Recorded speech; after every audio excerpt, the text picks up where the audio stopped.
সৰকাৰ বনোৱা সময়ত যেতিয়া সৰকাৰ বনাব হেতুটো একটা নিয়ম পৰম্পৰা নিয়ম এই হিসাবে আমি আজি বিপিএফ দল হিসাবে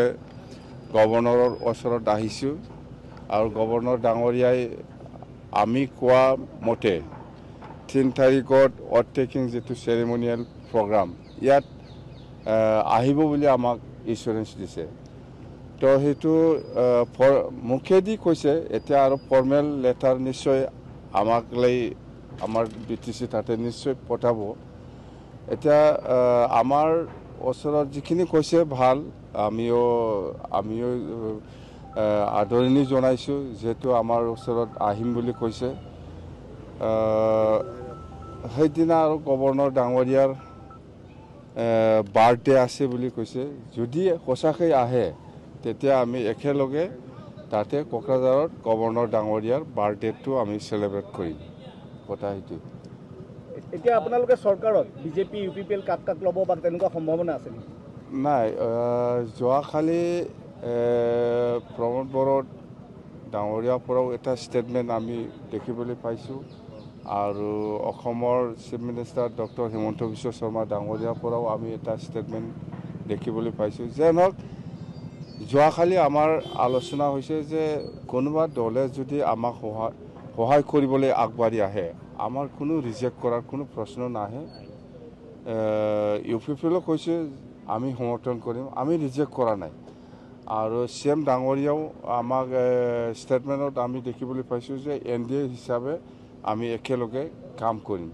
তো আমি আদৰণি জনাইছোঁ আৰু সেই কথাটো লৈ পেলাই কালি বা পৰহি আমাৰ মাজত ভাল এটা ডিসকাশন হ'ব বিপিএফ দলৰ মাজত পিএমবি তো কথা হেতুই চিএম ডাঙৰীয়াক চিএম ছাৰক আজি আবেলি 6টা বজাত আমাক এপইণ্টমেণ্ট দিছে আমি আলোচনা কৰিম তাৰমানে আমাৰ এইটোতো নিয়ম আছে অসমৰ বছক যদি নামাতে কেনেকৈ হ'ব আমাৰ অভাৰটেকিঙত অসমৰ চিফ মিনিষ্টাৰ ডাঙৰীয়াক যদি নামাতে আমাৰ ভুল হ'ব গভৰ্ণৰ ডাঙৰীয়াক আমি যেনেকৈ মাতিছে চিফ মিনিষ্টাৰ ডাঙৰীয়াকো মাতিব লাগিব আমি ইনভাইটেশ্যন দিবলৈ যাম কথা হেতু আৰু চেন্ট্ৰেলৰ কাবাক মাতিব নেকি চেন্ট্ৰেল গভৰ্ণমেণ্টৰ চেন্ট্ৰেলতো আমি চেষ্টা কৰিম কোনোবা কেবিনেট মিনিষ্টাৰ আনিব পাৰে নেকি মুঠতে এজন কেবিনেট মিনিষ্টাৰ আনিবৰ কাৰণে আমি চেষ্টা কৰিম বাস আৰু আপোনাৰ কি লক্ষ্য কি হ'ব এবাৰ বিটিসি লক্ষ্য কি হ'ব কথা একটাই বিটিসি স্বাৰ্থত বিটিসি বাকি ৰাইজৰ স্বাৰ্থত আমি যাৰ লগত থাকিলে ভাল হ'ব এইটো আমি চিন্তা কৰিম বিটিসিত এবাৰ লক্ষ্য কি হ'ব আপোনাৰ বিটিসিৰ লক্ষ্যটো এক নম্বৰ মাটি ফাটা চিধা কথা হাগ্ৰামা মহিলাৰে কিং আছিলে কিং হৈ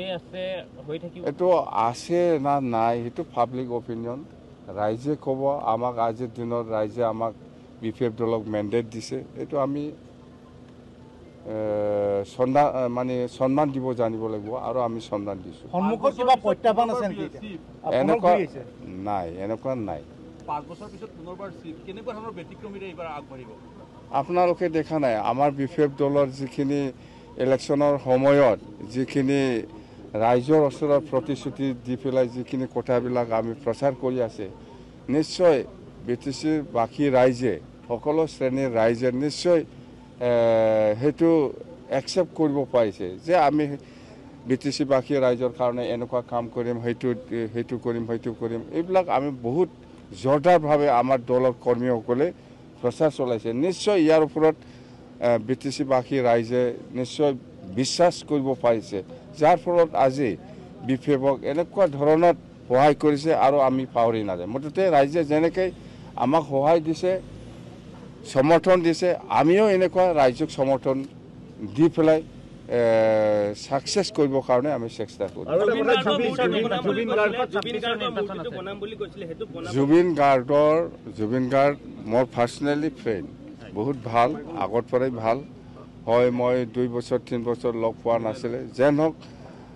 জুবিন গাৰ্ড মোৰ লগত খুব ভাল এটা ফ্ৰেণ্ডশ্বিপ আছে আৰু আজি মই জুবিন গাৰ্ডৰ ঘৰত গৈ আছোঁ এতিয়া খুব দুখ লগা কথা আমাৰ ইলেকশ্যনত আগত হি মৃত্যু হৈ গ'ল তো আমি সন্মান কৰোঁ কিন্তু জুবিন গাৰ্গক আৰু সদায় আমি সন্মান দি পেলাই সন্মান কৰি যাম। জুবিন ঢুকুৱাৰ লগতে আপোনালোকে প্ৰথম শোক প্ৰকাশ কৰিছিল। প্ৰথম মই যেতিয়া কোকৰাঝাৰত এটা পাব্লিক মিটিং আছিলে তেতিয়া মই শুনাৰ লগে লগে আমি কণ্ডলেন্স মেছেজ BTC তৰফৰ পৰা আমি দিছোঁ আৰু তাৰ আত্মাটো যাতে শান্তিপূৰ্ণভাৱে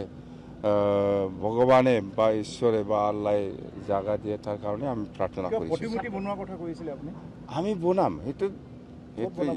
কোকৰাঝাৰত বনাম, ডাঙৰ এটা মেমৰিয়েল পাৰ্ক আমি বনাই দিম তাৰ স্মৃতিৰ কাৰণে। স্মৃতি মানে মেমৰিয়েল পাৰ্ক আৰু তাৰ ষ্টেচু আমি বনাম। CM ছাৰৰ লগত মিটিঙৰ এজেণ্ডা কি হ'ব পাৰে? এজেণ্ডা সেইটোৱেই, আমি ইনভাইটেশ্যন দিম। আমি 3 তাৰিখত ডেট ফিক্স কৰিছোঁ। ইয়াতে আমি CM ডাঙৰীয়াক আমি মাতিবলৈ যাম, ইনভাইটেশ্যন দিবলৈ যাম, কথা সেইটোৱে। বেলেগ নিৰ্বাচন 15খন আসন BTC এইটো চৰকাৰ বনাব দিয়ক আগত, ইয়াৰ পিছত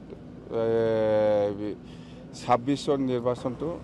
আমি MLA নিৰ্বাচনটো আমি কথা পাতিম দলত দেই।